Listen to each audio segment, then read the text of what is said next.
पिछले विषय में कोई प्रश्न है, कुछ पूछना है?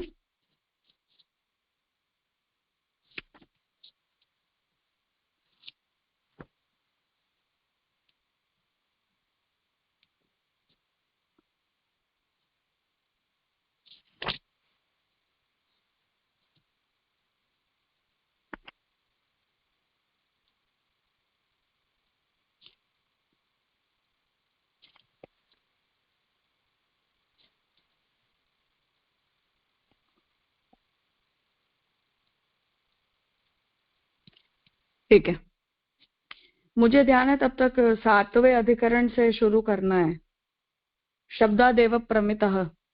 ठीक है,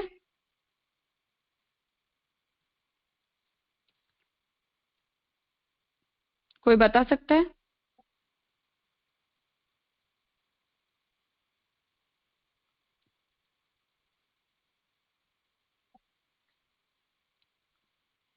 हाँ स्वाति बहन। हाँ, दंडवत प्रणाम राजा। 16 सूत्र से। ओ अच्छा, ठीक ठीक, ओके।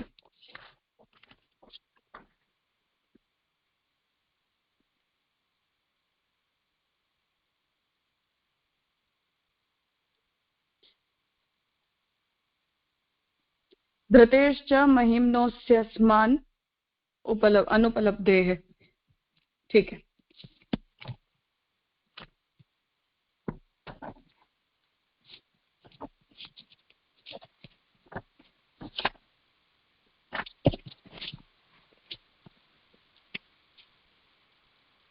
तो पांचवा जो दहराधिकरण है उसका विवेचन देख रहे थे, जहां ये विचारणीय बना कि यहाँ जिस तत्व का निरूपण किया जा रहा है वो ब्रह्म है या ब्रह्म के अतिरिक्त कोई और। जहाँ 14 और 15 इन दोनों सूत्रों से श्री महाप्रभु जी ने ये अपना निर्णय दिया कि दहर शब्दवाच्य जो तत्व है वो ब्रह्म ही है, वो जीव नहीं है। अब जो यहाँ तीसरा सूत्र इस अधिकरण के अंतर्गत आ रहा है, वहां से अब हम आज देखें तो पुरुषोत्तम जी का विवेचन देखें तो ततः तृतीय सूत्रे य आत्मा सेतुः विद्रति इति श्रुतेः सर्वलोकविदारकत्वात् स्वयं साधनीभूय संसार पार प्रापकत्वात् एकस्य एव आकाश द्यावा पृथिव्यादेः अंतः बहिः स्थापनेन। अब इस दूसरे सूत्र में जो श्रुति वचन में ये कहा जा रहा है कि भगवान जो है वो दहर जो तत्ववाच्य तत्व है उसके लिए ये बोला जा रहा है कि वो सबको धारण करने वाला है। तो इस श्रुति में सभी जितने भी लोक हैं उन सबके धारक के रूप में वो स्वयं साधन रूप बनता है और साधन रूप बनकर संसार से पार मुक्ति आदि को प्राप्त करवाने वाला होने के कारण वही जो तत्व है वो आकाश पृथ्वी वगैरह सभी का अंदर से और बाहर से स्थापन करते हुए सभी लोगों को धारण करते हुए महिमा रूपत्वात् वो महिमा वाला बनता है। तस्य महिम्नो विरुद्ध धर्माश्रयत्व रूपतया, उसकी जो महिमा है वो विरुद्ध धर्माश्रयत्व रूप वाली होने पर श्री यशोदादिभिः अंतर्बहिः उपलब्धश्च दहरः परमात्मैव इति उक्तम। तो यशोदा आदि को भी जो व्रजभक्त वगैरह हैं जिनके अंदर भी भगवान स्थित हैं और उन्हें बाहर भी भगवान के रूप के दर्शन हो रहे हैं, तो उन सभी के अंदर भी और बाहर भी दोनों ही प्रकार से उपलब्ध जो आकाश है, दहर तत्व है, वो परमात्मा ही है, ऐसा इस तीसरे सूत्र से महाप्रभु जी सिद्ध करेंगे। ऐसा निर्णय यहाँ श्री पुरुषोत्तम जी दे रहे हैं।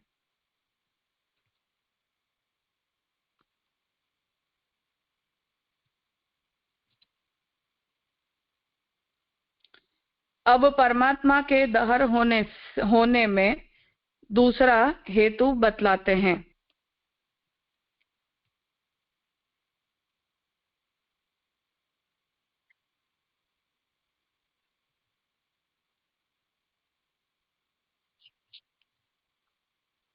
धृते है अर्थात धारण करने की शक्ति से भी उक्त बात की सिद्धि होती है। तो यहाँ जो है वो महाप्रभु जी ने जैसे पहले ये बात कही कि किस वाक शब्द के द्वारा किसे चिन्हित किया जा रहा है, उसका जो निर्णय है वो हम इसी आधार पर ले सकते हैं कि उस तत्व के गुणों का श्रुति में कैसे वर्णन किया गया है। तो उन गुणों का जो वर्णन किया गया है, उन गुणों के आधार पर जो है वो ये निर्णय किया जाता है कि निरूपित जो तत्व है वो क्या है।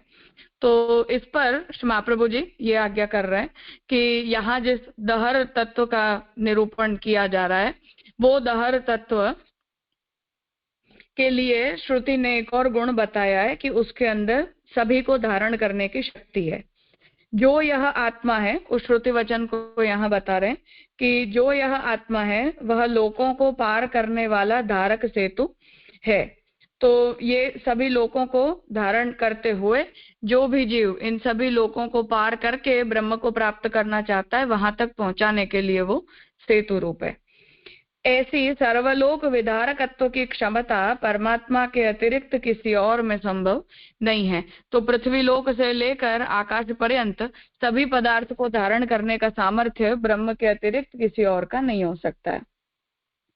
उसे ही जानो, उसे ही खोजो इत्यादि लोक विधारण महात्म्य रूप प्रशस्तियां है। और वहीं श्रुति में ये बात भी कही गई है कि हमें उसी को धारण करना चाहिए, उसी तत्व का ज्ञान भी हमें प्राप्त करना चाहिए। तो इन प्रशस्तियों से विधारकत्व कर्म उसी महापुरुष का निश्चित होता है।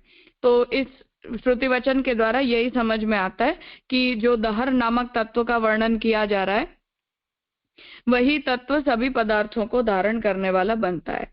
यह उसकी महिमा का ही द्योतक है। यह विधारकत्व उसमें वासना रूप से नहीं है। वासना तो संसारी वस्तु है, उसका कोई महात्म्य नहीं है। तो विधारकत्व को क्योंकि यहाँ ये स्पष्टता इसलिए करनी पड़ रही है क्योंकि शंकराचार्य जी जो हैं वो ये कहते हैं कि किसी वस्तु को धारण करते हुए यदि कोई व्यक्ति में आश्रयत्व रूप धर्म भी आता है तो उस धर्म के आने के कारण भी वो तत्व सगुण बनता है। तो निर्गुण जो ब्रह्म है उसके अंदर आधार रूप बनने का भी धर्म यदि रहेगा तो वो सगुण बन जाएगा। इसलिए ये बात स्पष्ट रूप से कह रहे हैं कि विधारकत्व का जो धर्म है वो वासना रूप से अर्थात अपने अहंतावश कि मैं सभी को धारण करने वाला हूँ, उस प्रकार की वासना के रूप से वो वस्तु वो धर्म ब्रह्म में नहीं आता। क्योंकि ऐसी जो वासना होती है वो तो संसारी होती है और ऐसी वासना रखने वालों का कोई महात्म्य नहीं होता। विरुद्ध विशेषताएं उन एक परमात्मा में संभव नहीं है, ऐसा नहीं कह सकते। और कोई ये कहे कि विरुद्ध धर्माश्रयता जो है वो उस ब्रह्म के अंदर संभव नहीं है, तो कह रहे हैं कि नहीं, ऐसा नहीं कह सकते। परमात्मा में विरुद्ध विशेषताएं उपलब्ध हैं। आकाश से भी विशाल यह दहर परिमित आकाश स्थूल अणु है इत्यादि विरुद्ध विशेषताएं उन महामहिम भगवान में ही उपलब्ध है। तो इस पर यह बात स्पष्ट कर रहे हैं कि श्रुति खुद ही इस बात को कहती है कि वो परमात्मा आकाश के करते भी विशाल होता है और आकाश के करते अणु भी होता है। तो विशालता और अणुत्व ये दोनों ही धर्म उसी एक ही तत्व के अंदर श्रुति ने बताए हैं, इसलिए ब्रह्म विरुद्ध धर्माश्रय होते हैं। यशोदा आदि ने बहिस्थित विशाल जगत को उस प्रभु के मुख में देखा था। ऐसी महिमा जीव की नहीं हो सकती, इसलिए ब्रह्म ही दहर है। तो भगवान जो है उन्होंने अपने मुखारविंद में जब पूरे ब्रह्मांड को यशोदा जी के प्रति दिखाया तो पूरे ब्रह्मांड को देखते हुए यशोदा जी के बाहर भी एक आकाश था, भगवान के अंदर भी एक आकाश था। तो भगवान जो है वो यद्यपि बालक के रूप में दिखलाई दे रहे थे, परंतु उन्होंने जब अपने अंदर ब्रह्मांड दिखाया तो उनके अंदर भी एक आकाश है और उनके बाहर भी एक आकाश है। तो ऐसी जो विरुद्ध धर्माश्रयता है उसे परमात्मा के अलावा और कोई धारण नहीं कर सकता, इसलिए ब्रह्म ही दहर है। इसलिए दहर वाच्य जो तत्व है वो ब्रह्म के अतिरिक्त कोई नहीं। ऐसी यहाँ जगत को धारण करने का जो गुणधर्म है उसके आधार पर इस बात को यहाँ सिद्ध कर रहे हैं कि ये एक एडिशनल क्वालिटी है जिसके द्वारा हम यहाँ इसे दहर की ब्रह्म रूपता समझ सकते हैं। कुछ पूछना है? हाँ राजा, दंडवत प्रणाम। राजा, यहाँ शंका तो 15वें सूत्र में जो स्टार्टिंग में दी है उतनी ही शंका है ना, गति शब्दाभ्याम तथा ही दृष्टा लिंगम च, वहाँ पे जो शंका है ये दोनों जो उसके बाद जो है वो महाप्रभु जी वो शंका का निरासन ही कर रहे हैं, वो ही है ना श्रुति वचन के सामने। हाँ बिल्कुल। अब तो हाँ, अच्छा, अब तो महाप्रभु जी ये क्लैरिफिकेशन दे रहे हैं कि क्यों हमें इस तत्व को, मतलब दहर तत्व को ब्रह्म समझना चाहिए। और प्रणाम राजा, यहाँ जो यह आत्मा श्रुति वचन है वह लोगों को पार करने वाला धारक सेतु है। तो ये सेतु का संदर्भ क्या? क्योंकि जो आत्मा है वो धारक तत्व है, वो खुद फल रूप है ना, तो फिर सेतु है से क्या समझना? अर्थात कि वो उसे धारण करता है, इसीलिए उन सभी को पार करके और जीव ब्रह्म तक पहुंच सकता है।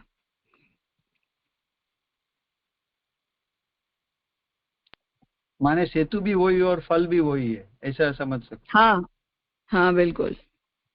और जैसे आपने कहा ना कि ये शंकर मत में वो जो धारण, कोई भी जो तत्व धारण करने का गुण धर्म रखता है तो सगुण हो जाता है। तो यानी ब्रह्म को अधिष्ठान भी नहीं मानते हैं शंकर मत में? अधिष्ठान मानते हैं, अधिष्ठान तो मानते हैं, लेकिन जो शंकराचार्य जी का मत है उसमें सगुण ब्रह्म अधिष्ठान बनता है ना, निर्गुण ब्रह्म नहीं अधिष्ठान बनता। अच्छा, तो माने सगुण ब्रह्म पहले से ही निर्गुण के साथ ही उनकी उत्पत्ति यानी स्टार्टिंग पॉइंट है, ऐसा समझना? हाँ, मतलब जब वो माया शबलित तो बनता है ब्रह्म, तो वो सगुण ब्रह्म कहलाता है ना। तो तभी तो वो जगत को उत्पन्न करने की इच्छा करता है, फिर वो एको हम बहुश्याम आदि होता है, तो वो जो पूरी प्रक्रिया है वो फिर सगुण ब्रह्म परक बन रही है। अच्छा जी राजा, क्योंकि अपन तो ऐसा मानते हैं कि जैसे कि लीला में प्रभु साक्षात अवतरित न होवे पर बैकड्रॉप में होवे तो भी वो ब्रह्म का वहाँ अधिष्ठान तो होता ही है। तो मैं वो संदर्भ से पूछ रहा था कि भाई अधिष्ठान तो मानेंगे ना कैसे भी, तो बराबर आपने जो सगुण ब्रह्म की हाँ बात मानेंगे, लेकिन फिर वो सगुण ब्रह्म ही होगा ना, तो निर्गुण ब्रह्म के अंदर वो धर्म नहीं जाएगा। जी राजा, हाँ ठीक है।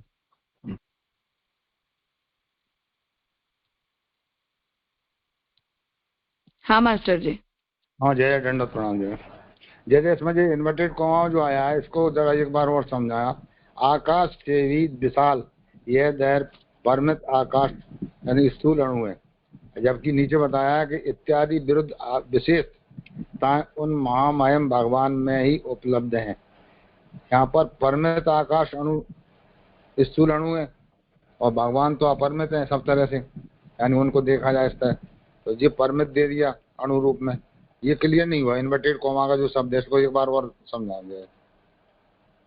नहीं, वहां ये वो विरुद्ध धर्माश्रयता को बताना चाह रहे हैं कि ये जो विरुद्ध धर्माश्रयता है ब्रह्म के अंदर, वो इस तरह से कार्यरत होती है कि ब्रह्म चाहे तो अणु बन जाए, ब्रह्म चाहे तो व्यापक बन जाए। तो व्यापक रूप में भी ब्रह्म होते हैं और अणु रूप से भी ब्रह्म होते हैं, ऐसा। हाँ जी है। हाँ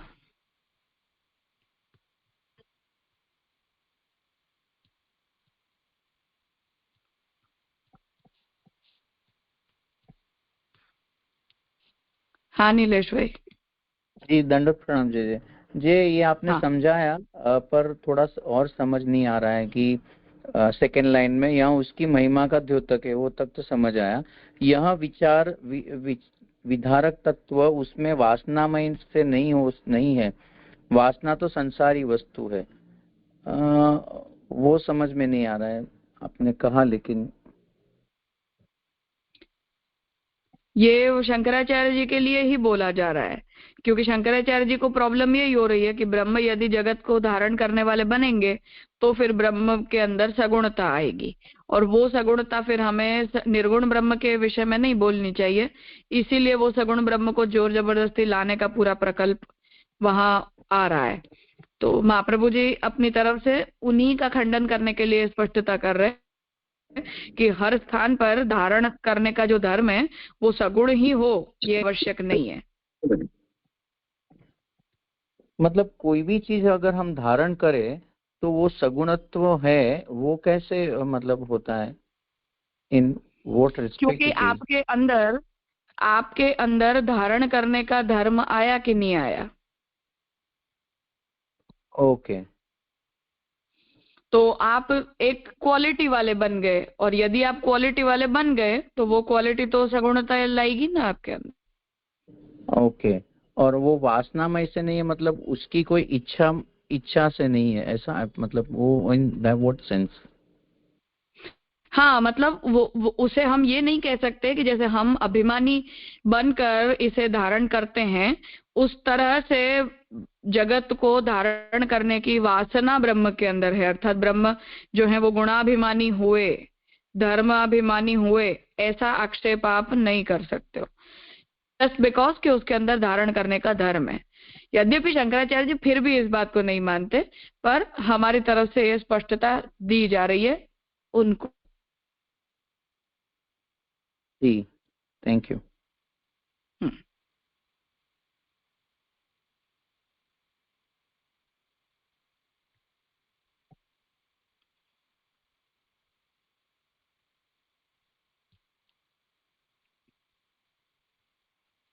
ठीक है, तो आगे का सूत्र है प्रसिद्धेश्च। अतः चतुर्थे आकाश शब्द वाच्यत्व प्रसिद्धेः अपहत पाप्मत्वादि प्रसिद्धेः प्रकरणोक्त सर्वधर्म प्रसिद्धेश्च दहरः परमात्मैव इति उक्तम्। एवं चतुः सूत्रया विधिमुखेन दहरस्य परमात्मत्वं विचारितम्। अब चौथे सूत्र में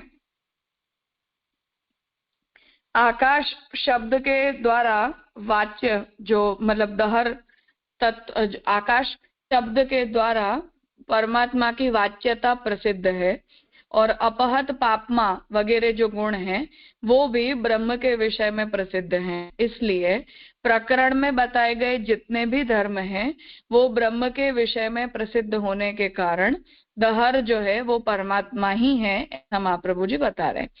तो इस प्रकार ये जो अधिकरण है इसके 4 सूत्रों के द्वारा विधिमुख से दहर के परमात्मत्व का विचार किया। अब जो आगे के 4 सूत्र हैं उनमें दहर शब्दवाची ब्रह्म के अतिरिक्त कोई और नहीं हो सकता, ऐसा नेगेशन के द्वारा दहर तत्व की परमात्मता को सिद्ध करेंगे। ऐसा 8 सूत्रों का ये डिवीजन है। तो यहाँ अब इस चौथे सूत्र में प्रसिद्धेश्च, जी विधि यहाँ से मतलब एफर्मेटिव सेंटेंसेस। हाँ हाँ हाँ, पॉजिटिवली। ओके।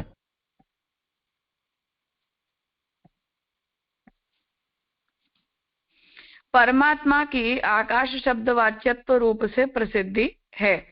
तो आकाश के द्वारा ब्रह्म को कहा जाना ये कोई नई बात नहीं है, अर्थात आकाश शब्द का उपयोग ब्रह्म के लिए होता आया है, तथा निष्पापदा आदि गुण भी उन्हीं के लिए प्रसिद्ध हैं। और जो गुणों को यहाँ काउंट करवाया, जगत को धारण करने का धर्म हो, निष्पापता का गुण हो, जीवात्माओं को अमृत प्राप्त करवाने में सेतु रूप बनने का गुण हो, जिनका निरूपण इस प्रकरण के अंतर्गत किया जा रहा है, ये सभी गुण भी ब्रह्म के विषय में प्रसिद्ध हैं। अधिक क्या, प्रकरण में जितनी भी विशेषताएं हैं वे सभी भगवान के लिए प्रसिद्ध हैं। तो इसमें अब एक एक गुण को लेके श्री महाप्रभु जी को ये सारी बातें रिपीट करने की आवश्यकता नहीं है, इसलिए आप ये आज्ञा कर रहे हैं कि यहाँ इस प्रकरण में दहर शब्द के द्वारा जिस तत्व के जितने भी गुणों का निरूपण किया गया वो सभी गुण ब्रह्म के विषय में प्रसिद्ध है। जीव में वे सब संभव नहीं है, तो जो जीव प्रतिबिंब रूप है उस जीवात्मा में इन सभी गुणों का होना पॉसिबल नहीं है, इसलिए परमात्मा ही दहर है। चकार का प्रयोग विद्यार्थक और अधिकरण की समाप्ति का सूचक है। तो प्रसिद्धेश्च, यहाँ जो चकार है उसका प्रयोग विधिमुख के द्वारा, जो दहर शब्द के द्वारा परमात्मा की सिद्धि करनी थी वो कर दिया, इसलिए उसका एक कंक्लूजन बताने के लिए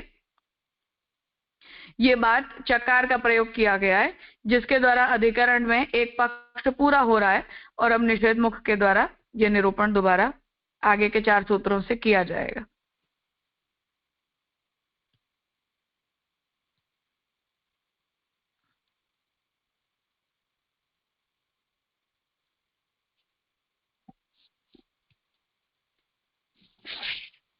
अन्य निषेध मुखेन पुनः विचारति।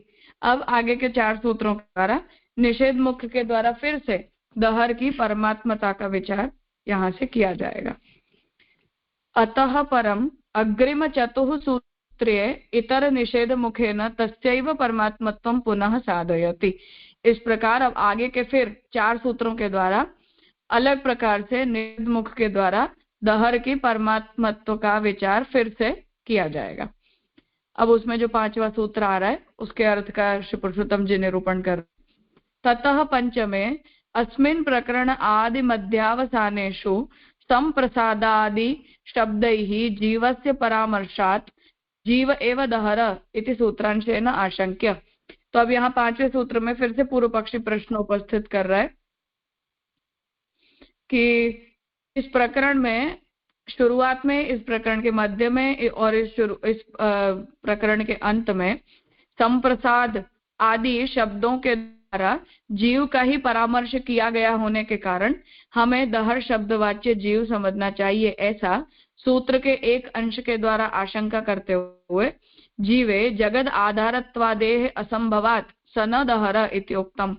पर जीवात्मा में जगत के आधार रूप बनने के गुण आदि संभव नहीं है, इसलिए जीव दहर नहीं हो सकता, ऐसा सिद्धांत यहाँ 5वें सूत्र से श्री महाप्रभु जी निरूपित करने जा रहे हैं।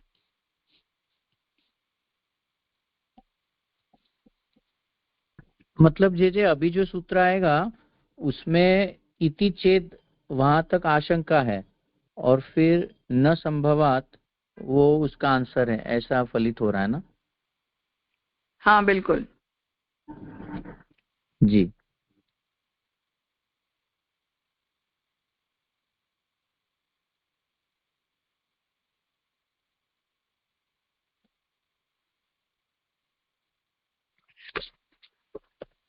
इतर परामर्शात् स इति चेत न असंभवात। तो अन्य परामर्श अर्थात इस प्रकरण में जो भी निरूपण किया जा रहा है उसमें भी जीव विषयक परामर्श भी प्राप्त होने के कारण स अर्थात सजीव, ऐसा यदि कहें तो इति चेत न, ऐसा नहीं कहना, क्योंकि असंभव होने से, ऐसा यहाँ सूत्र का तात्पर्य है। दूसरे प्रकार से निषेध करते हुए इस प्रकरण पर पुनः विचार करते हैं। तो अब निषेध करते हुए इस प्रकरण के ऊपर दोबारा से विचार कर रहे हैं कि दहर शब्दवाची तत्व जो है वो ब्रह्म के अतिरिक्त कोई नहीं है।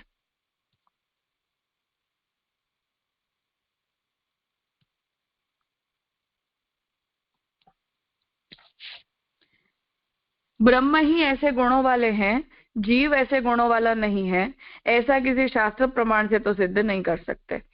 तो पूर्व पक्ष ये बात कह रहा है कि जो गुण ब्रह्म के अंदर है वो गुण जीवात्मा में हो नहीं सकते, ऐसा कोई सिद्ध नहीं कर सकता है। क्योंकि समस्या यही है कि जीवात्मा को जब जब जीवन मुक्ति की अवस्था प्राप्त होती है या जीवात्मा के अंदर जिन जिन परिस्थितियों में ब्रह्म के गुणों का आविर्भाव होता है, जैसे वामदेव जी वगैरह, या शक्ति संपन्न जब जीवात्माएं हो जाती हैं, तो उन सभी अवस्थाओं में उन जीवों में किसी न किसी प्रकार का अलौकिक सामर्थ्य प्रकट होता हो या ऐसी शक्तियां दिखाई देती हो, ऐसे वर्णन प्राप्त होते हैं, जिसके कारण आउटराइट ये नहीं बोला जा सकता है कि उनके अंदर ये धर्म पॉसिबल ही नहीं है या इन धर्मों का उनमें होना ही संभव नहीं है। और स्पेशली कि जब शंकराचार्य जी सगुण ब्रह्म और निर्गुण ब्रह्म के बीच का जो फर्क कहो तो फर्क और फर्क ना कहो तो कोई फर्क नहीं, ऐसा कोई तरह का मिडल स्टैंड ले रहे हैं। उस स्थिति में जीवात्मा को हर स्थान पर ब्रह्मवाची बोलना, ब्रह्म विषयक हर निरूपण को सगुण ब्रह्मवाची बोलना, इन सब के कारण ये पूर्व पक्ष उपस्थित हो रहा है कि इन सभी धर्मों का भी संभव हमें समावेश ब्रह्म के विषय में करना चाहिए। ब्रह्मवाद में एक श्रुति के आधार पर ही परमात्मा के दोनों रूपों जीव और ब्रह्म का उल्लेख होता है। तो आत्मा शब्द का जो उपयोग है वो भी सर्वत्र जीवात्मा और परमात्मा दोनों के लिए किया जाता है। उस वजह से भी ये कंफ्यूजन उपस्थित होती है कि हर स्थान पर हमारे ही हाथ में ये निर्णय होता है कि यहाँ जो आत्मा शब्द का प्रयोग किया गया है उसका अर्थ हम परमात्मा समझें या जीवात्मा समझें। तो इन सभी विकल्पों के कारण पूर्व पक्ष ये बात को कह रहा है कि एक ही श्रुति के आधार पर हम इन दोनों ही रूपों का उल्लेख जानते हैं। उसके लिए उदाहरण दे रहे हैं, जैसे कि ब्रह्म के असाधारण गुणों के आधार पर उस प्रकरण को ब्रह्म परक निश्चय करते हैं, वैसे ही जीव के असाधारण धर्म मानकर इस प्रकरण को जीव परक भी निश्चय कर सकते हैं।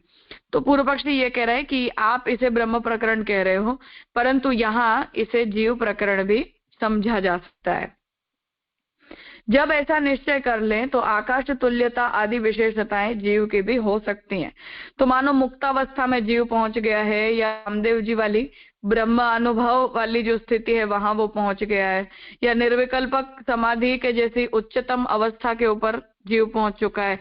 उन सभी स्थितियों में उसे ब्रह्म का जैसा अनुभव होता है ऐसे ही अनुभव जीव को भी होता है, और ऐसी शक्तियां जीव में भी उपस्थित हो, ऐसा शास्त्र में निरूपण मिलता है। तो उसके आकाश तुल्यता वगैरह जो विशेषताएं हैं वो जीव में भी संभव है। जो यह कहते हो कि परमात्मा के अतिरिक्त किसी और की नहीं हो सकती, पर अगर हम ये कहें कि नहीं, ये धर्म परमात्मा के अलावा किसी और के नहीं हो सकते, तो उसे रिस्पॉन्ड कर रहे हैं कि उसके उत्तर में कहते हैं इतर परामर्शात सह, अर्थात परमात्मा से इतर जीव की विशेषताओं का भी परामर्श किया गया है। कहाँ? तो इसी श्रुति प्रकरण में। उक्त प्रकरण के उपक्रम, उपसंहार और मध्य के परामर्श से संदिग्ध का निर्णय हो जाता है। उक्त प्रसंग में आत्मविद समस्त कामनाओं की प्राप्ति बतलाकर, तो ये जो पूरा प्रकरण है जहां ये निरूपण हमें मिल रहा है, उस प्रकरण का फ्लो पक्षी बता रहा है कि जो आत्मा को जानने वाला अर्थात ब्रह्मज्ञानी जो जीव होता है उसकी सारी कामनाएं पूरी हो जाती हैं, ऐसा बताते हुए मध्य में कहा गया है कि यह जीव इस शरीर से उठकर परम ज्योति से संपन्न होकर अपने वास्तविक रूप को प्राप्त करता है। यही आत्मा है, यही अमृत और अभय है। तो ये मध्य में वर्णन आ रहा है जहां जीवात्मा के अंदर भी उत्तम ब्रह्म के गुणों का निरूपण किया जा रहा है, और अंत में कहा गया है कि जो आत्मा है वही सेतु है, और फिर लास्ट में ये बात कही गई है कि आत्मा ही सेतु है। तो इन आदि, मध्य और अंत, इन तीनों ही वचनों को यदि हम उनकी एक वाक्यता का विचार करते हैं तो इससे ये समझ में आ सकता है कि जो मुक्त आत्मा होती है या जीवन मुक्त अवस्था की वामदेव जी जैसी आत्मा होती है, उसके विषय में ये पूरा निर्णय किया जा रहा है, केवल ब्रह्म के विषय में नहीं। ये तर्क यहाँ पूर्व पक्षी अपने मत को सिद्ध करने के लिए दे रहा है।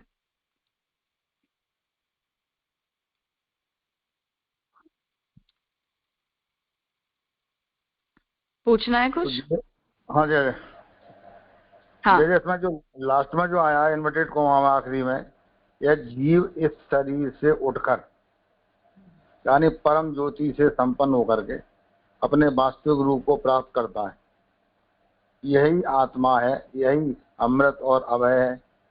प्रसंग के अंत में यह कहा गया है कि जो आत्मा है वही सेतु। तो यहाँ पर जो देहर रूप में माना जाएगा पृष्ठ को, आत्मा और जीवात्मा को, फिर तो जब इस स्थिति में चला जाएगा यानी जीवन मुक्त माना जाए इसको। इसीलिए पूर्व पक्षी ये विकल्प दे रहा है, मतलब अपनी तरफ से तर्क दे रहा है कि इस अवस्था में जीवात्मा में के अंदर भी वो सभी गुण होते हैं, इसलिए इस निरूपण को हम जीव परक कह सकते हैं। अच्छा, हाँ ठीक है जी। अर्थात ये पूर्व पक्षी ने तर्क दिया है और वो वचन दिए हैं कि जिनके आधार पर वो अपना मत प्रस्तुत कर पाए।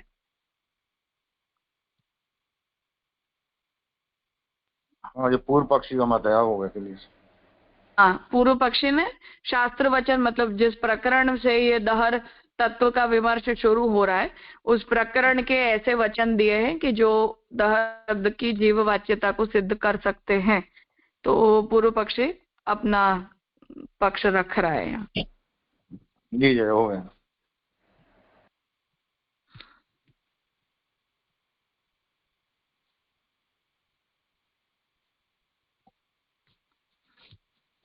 राजा तो यहाँ जब जो भी पूर्व पक्षी ने जो लिए है सूत्र के उद्धरण वो भी भागत्याग लक्षणासु ही लिए है ना, आधे आधे ही लिए है ना। भागत्याग लक्षणा की यहाँ बात नहीं है। पॉइंट यहाँ ये है कि आप किसी भी चीज को जैसा चाहो ऐसे इंटरप्रेट करोगे। मानो अब हम पहले से ही इस बात को मान के बैठे हुए हैं कि जीव और ब्रह्म ये दोनों एक ही होते हैं और एडिशनल तत्वमसी के आधार पर जो भागत्याग लक्षणा का ओरिजिन है। और फिर ये बात आ गई है कि ब्रह्म के अंदर तो हमें केवल निर्गुणता का ही विचार करना है, इसलिए हर प्रकार की जो सगुणता है वो हमें जीव परक माननी है या सगुण ब्रह्म परक माननी है। तो ये सिद्धांत जब हमारे फिक्स्ड है तो हर स्थान पर उस तरह से इंटरप्रेट किया ही जा सकता है ना। जी राजा। हाँ,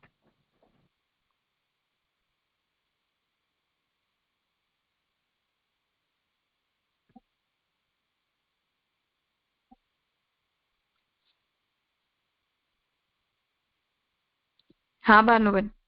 हाँ राजा प्रणाम। मास्टर जी ने पूछा तो थोड़ा हो गया मेरा कंप्लीट कि जो आत्मा है वही सेतु है। तो आत्मा है वो प्रभु ही सेतु है, जीवात्मा नहीं, ऐसा है ना।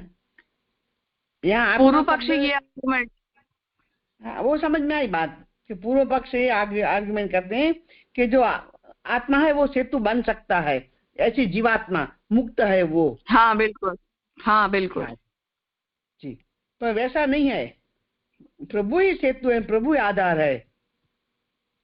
हाँ, ये हमारा पक्ष है, पर पूर्व पक्ष पक्षी ये कह रहा है कि जीव बन सकता है।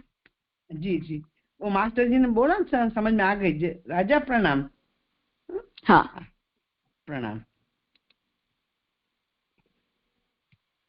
हाँ, कहिए जगदीश जी। हाँ प्रणाम जी जी। ये जो कहा ना प्रत्येक समधि गम्यत्वात् उभय रूपस्य ब्रह्मवाद है, तो ये जो प्रत्येक समधि गम्यत्वात् ये स्पष्ट नहीं हुआ माने शंकर मत के हिसाब से, क्योंकि जीव और ब्रह्म इन दोनों को ही आप श्रुति के अतिरिक्त किसी दूसरे साधन से जान नहीं सकते हो। तो दोनों को जानने का साधन तो एक ही है। तो श्रुति ही ये भी बताएगी कि जीव क्या होता है, श्रुति भी यही बताएगी कि ब्रह्म क्या होता है।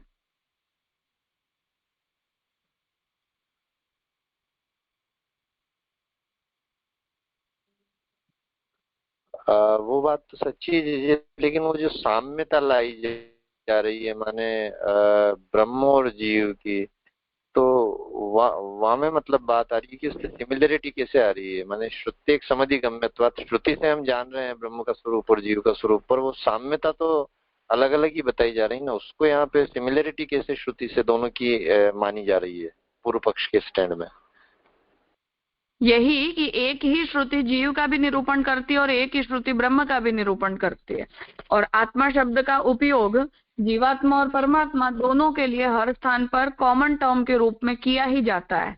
तो ये तो फिर हमारे ही इंटरप्रिटेशन पर डिपेंड करेगा ना कि आप इस आत्मा शब्द को गुणों के आधार पर किस तरह से उसका अर्थ उपस्थित करते हो। तो लिखा तो आत्मा ही शब्द है, तो मानो आत्मा को जानने वाला परम अवस्था को प्राप्त करता है। अब यहाँ आत्मा शब्द का मतलब आप जीवात्मा लोगे या परमात्मा लोगे, शब्द तो एक ही है, डिक्शनरी मीनिंग तो आत्मा शब्द का एक ही है, पर इंटरप्रिटेशन हमारे हाथ में हो गया ना।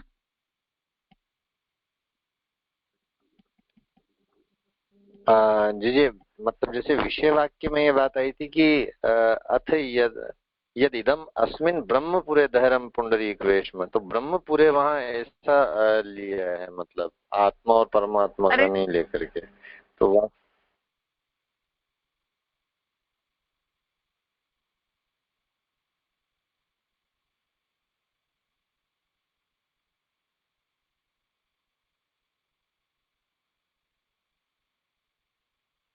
आवाज नहीं आ रही है, ब्रेक हो गई। म्यूट हशे।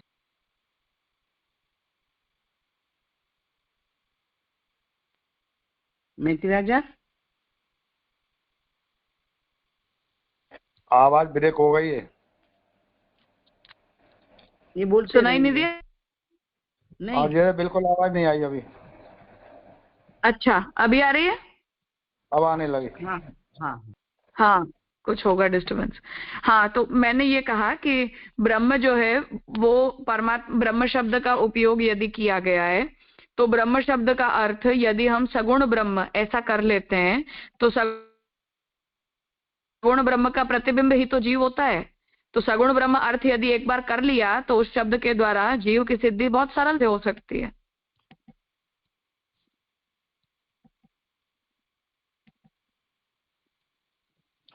हाँ, अच्छा अच्छा जी, स्पष्ट हो गया। माने वहाँ ब्रह्म शब्द का अर्थ जो है वो इंटरप्रिटेशन पे ही डिपेंड हो रहा है, जैसे आत्मा का हो रहा है वैसे। हाँ बिल्कुल, इसीलिए वो तर्क दे रहे हैं कि जैसे वहां आत्मा शब्द का उपयोग जीवात्मा के लिए है या परमात्मा के लिए, ये किसने निर्णय लिया? हम ही तो निर्णय लेते हैं। तो यदि हम वहां ऐसा निर्णय ले सकते हैं तो इस विषय में निर्णय क्यों नहीं ले सकते?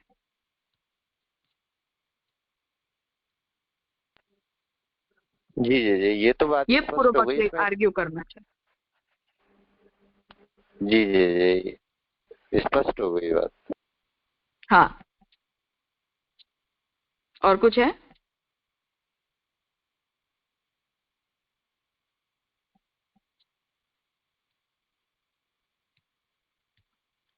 ठीक है।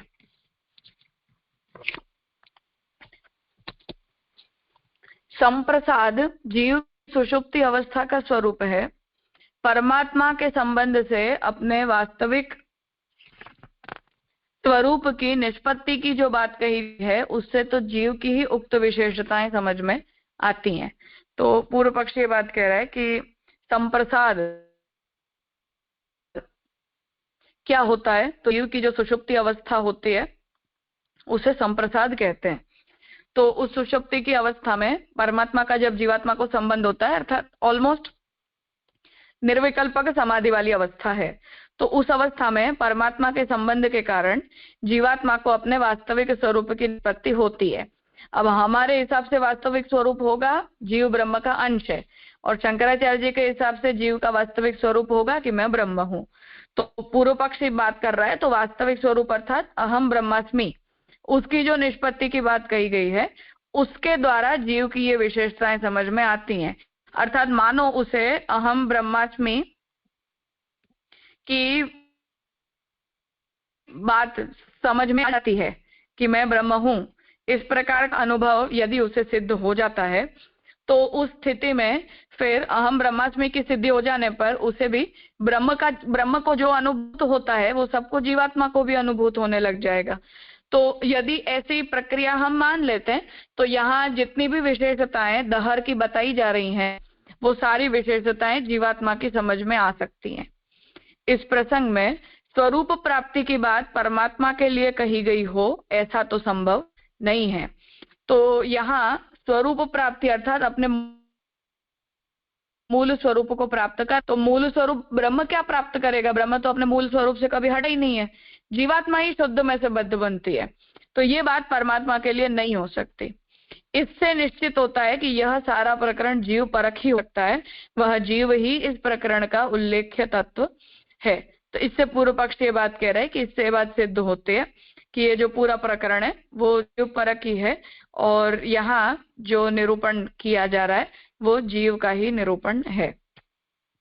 इस मत पर स्वमत कहते हैं कि नहीं, जीव उक्त विशेषताओं वाला नहीं हो सकता। इस प्रकरण में जितनी भी विशेषताएं दिखलाई गई हैं वह जीव के सामर्थ्य के विरुद्ध है। तो महाप्रभु जी अपना सिद्धांत स्पष्ट कर रहे हैं कि ये जीवात्मा के गुण नहीं हो सकते। यदि ब्रह्म और जीव दोनों को एक ही रूप में माने तो फिर उनकी भिन्नता नहीं मानी जा सकती, जबकि श्रुतियों में उनकी भिन्नता का स्पष्ट उल्लेख है। कृतम पिबंतौ में दो का जो वर्णन किया गया है, भिन्न मानने पर उसका समाधान कैसे होगा? तो जैसे मानो द्वासुपर्णा सयुजा सखायो में जो बात आई तो वहां भी दो तत्व हैं, एक फलों को खा रहा है और दूसरा साक्षी बनकर उसे देख रहा है। तो यहाँ कहीं कहीं ब्रह्म की जीवात्मा से भिन्नता का उल्लेख शास्त्र ने किया ही है। तो यदि वो दोनों ही तत्व अभिन्न हो, जैसे दूसरा कृतम पिबंत उन दोनों ने पिया, तो अब ये भी वचन जो है यहाँ भी उन दोनों का भेद दिखाया जा रहा है, दो तत्व दिखाई जा रहे हैं। तो यदि अभिन्नता होती तो फिर यहाँ द्विवचन का उपयोग करने की कोई आवश्यकता थी ही नहीं। जीव में जड़ आधारकता आदि विशिष्टताएं संभव नहीं है। तो जो मुक्त अवस्था भी होती है या जीवन मुक्ति की व्यवस्था होती है, उसमें भी जीव जगत के आधार रूप नहीं बन सकता है। केवल परामर्श के आधार पर समस्त वेदांत वाक्यों की विपरीत कल्पना नहीं की जा सकती। तो यहाँ जो केवल इतनी सी बात आई कि वो अपनी समाधि की अवस्था में इस प्रकार का अनुभव करता है, तो केवल इतनी सी बात के आधार पर ये बात सिद्ध नहीं की जा सकती है कि ये जो निरूपण किया जा रहा है वो जीवात्मा का निरूपण है। और केवल के आधार पर हम सभी वेदांत वाक्यों का ऐसा अर्थ नहीं कर सकते कि गौर ब्रह्म ये दोनों एक होते हैं।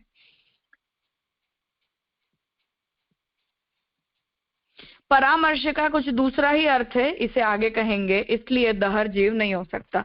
तो जो परामर्श का निरूपण पूर्व पक्षी ने किया कि आदि में, मध्य में और अंत में जीवात्मा का निरूपण प्राप्त हो रहा है, तो केवल इसका अर्थ कुछ और है, ऐसा महाप्रभु जी आगे के सूत्रों से स्पष्ट करेंगे। वाक्यार्थ की संगति कैसे होगी उसे आगे बतलाएंगे।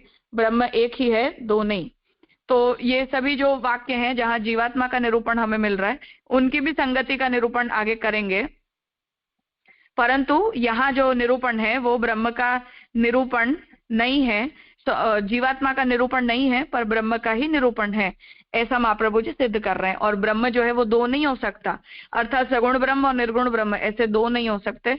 ब्रह्म जो है वो एक ही है, इसलिए यहाँ जो निरूपण है वो एक ही ब्रह्म का निरूपण है, ऐसा महाप्रभु जी अपना सिद्धांत बता रहे हैं।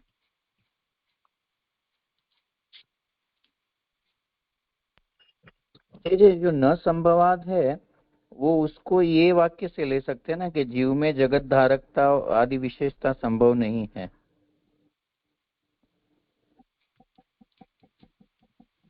हाँ बिल्कुल जी।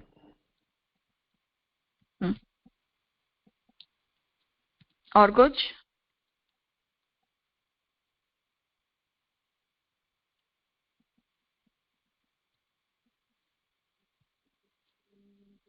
जी जी, ये पहली पंक्ति थोड़ी स्पष्ट नहीं, माने संप्रसाद जो जीव की सुषुप्ति अवस्था का स्वरूप है, परमात्मा के संबंध से अपने वास्तविक स्वरूप की निष्पत्ति की जो बात कही गई है, तो ये स्पष्ट नहीं कि यहाँ क्या कहना चाह रहे हैं। मतलब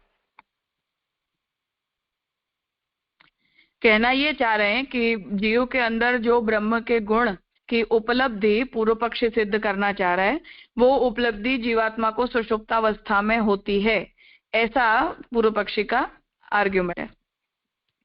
कि जो निर्विकल्पक समाधि वाली अवस्था होती है, जहां ज्ञाता ज्ञान और ज्ञेय का भेद खत्म हो जाता है, तब जीवात्मा अपने अंदर जो ब्रह्मात्मकता की अनुभूति करता है,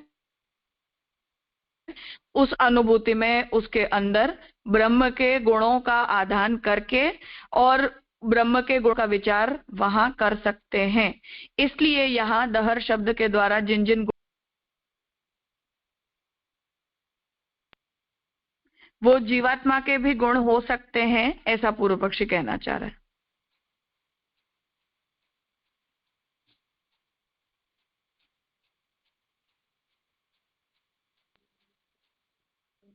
तो जी ये जो यहाँ बताया कि परमात्मा के,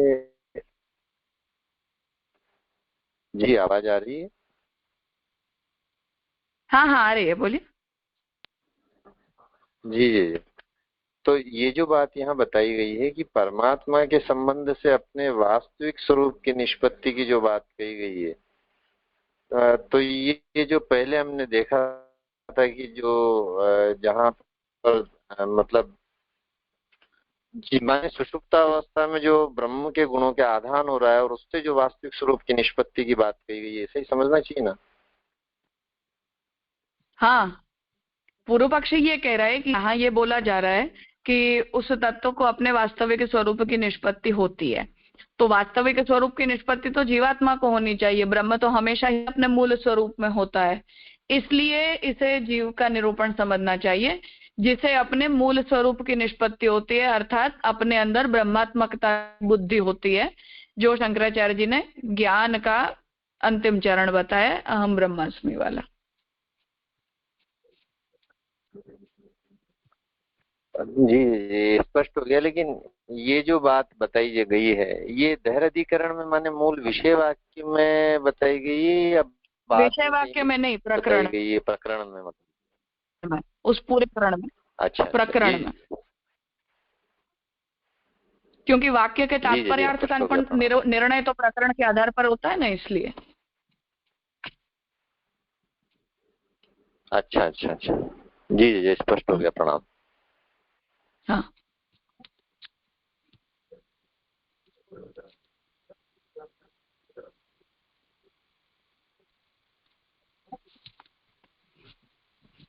ठीक है। तो आगे का जो सूत्र है उस विषय में श्री पुरुषोत्तम आज्ञा कर रहे हैं। षष्ठ एतद अनंतरम उक्त, अब जो छठा सूत्र है वो इस पांचवें सूत्र के बाद कहते हुए, इंद्र प्रजापति प्रकरणे जीवस्यैव अमृत अभयत्वादि रूपेण उक्ततया अत्रापि स एव परामृश्यताम्। तो इंद्र प्रजापति का जो प्रकरण है वहां जीवात्मा रूप उभय रूप बताते हुए यहाँ भी जो जीव का परामर्श किया गया है उसमें भी अमृतता अभयत्व आदि जो धर्म है वो बताए गए हैं, इसलिए भी ये जीव का निरूपण है। ऐसा सूत्रांश है न आशंक्य, ऐसी सूत्र के एक अंश के द्वारा पूर्व पक्षी प्रश्न कर रहा है कि किसी दूसरे प्रकरण में भी जीवात्मा के अंदर ये सारे अलौकिक धर्म बताए गए हैं, तो वो सारे अलौकिक धर्म यहाँ भी बताए गए हो सकते हैं। तत्र प्रजापति ही उपदेश समय आविर्भूत ब्रह्म रूपो जातः, तो वहां जो प्रजापति है वो उपदेश के समय ब्रह्म का ही आविर्भूत रूप हो जाता है। यथा नृसिंहोपासको नृसिंहाविष्टो भवति, जैसे नृसिंह की उपासना करने वाला उपासना के काल में नृसिंह के आवेश के द्वारा आविष्ट बन जाता है। अतः तथा भूतत्वात् सर्वात्मानं पश्यन् उपदिष्टवान, और उस वजह से जो प्रजापति है वो अपने अंदर ब्रह्मता का अनुभव करने के कारण खुद मानो संपूर्ण जगत का उद्गम स्थान हो, ऐसा उसने उपदेश किया है। अतः न तत्र जीवः प्रकरणार्थ, तो जो प्रजापति प्रकरण है वहां भी वो प्रकरण में निरूपण है, वो जीव का प्रकरण नहीं है, परंतु प्रजापति ही अपने अंदर ब्रह्मात्मकता का, अर्थात ब्रह्मा इंद्र जो है वो अपने अंदर ब्रह्मात्मकता का निरूपण करते हुए उस प्रकार से अपने स्वरूप का निरूपण कर रहा है।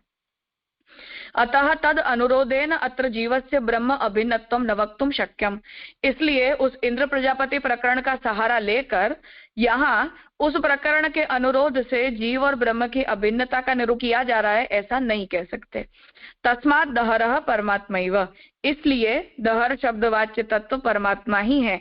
ये बात अब छठे सूत्र से आएगी। जी जी, ये एग्जाम्पल क्या है? यथा नृस्योपासको नृस्यो च विष्टो भवति, वैसे आ जाएगा सूत्र का, हम करेंगे अर्थ तब, पर तात्पर्य है कि हमारे जीवा जैसे गोपियों में ठाकुर जी का आवेश हो गया कुछ देर के लिए, ओके, जब उन्होंने ठाकुर जी की लीलाओं का अनुकरण करना शुरू किया, तो तब उसका अर्थ ये थोड़ी है कि हम ये कह दें कि व्रजभक्त और भगवान एक ही होते हैं। एक होते हैं ये बात ठीक है, पर भगवान के गुणों की मुख्यता वहां होने के कारण हम उनमें एक रूपता देखते हैं, लिटरल सेंस में वहां अभेद नहीं माना जाता है। तो उसी तरह यहाँ भी समझना चाहिए आर्ग्यूमेंट लेके बस, ओके, कि मानो जीवात्मा के अंदर ब्रह्म का आवेश हो गया और उस वजह से उसे एकत्व की अनुभूति हुई और उसने अपने आप को, जैसे वामदेव ने बोल दिया कि मैं ही जगत को उत्पन्न करता हूँ वगैरह वगैरह, तो वहां हम ये कहेंगे कि वामदेव और ब्रह्म एक हैं, पर वहां तो हम ये गुणों का आविर्भाव गया, तो अल्टीमेटली वो गुण जीवात्मा के हुए कि ब्रह्म के हुए? तब भी वो गुण ब्रह्म के ही हुए, तो फिर भी पूर्व पक्षी की बात स्टैंड नहीं करेगी ना। ऐसा मतलब। जी, स्पष्ट हुआ। ठीक है, तो आज यहाँ रखते हैं, आगे का सूत्र कल करेंगे।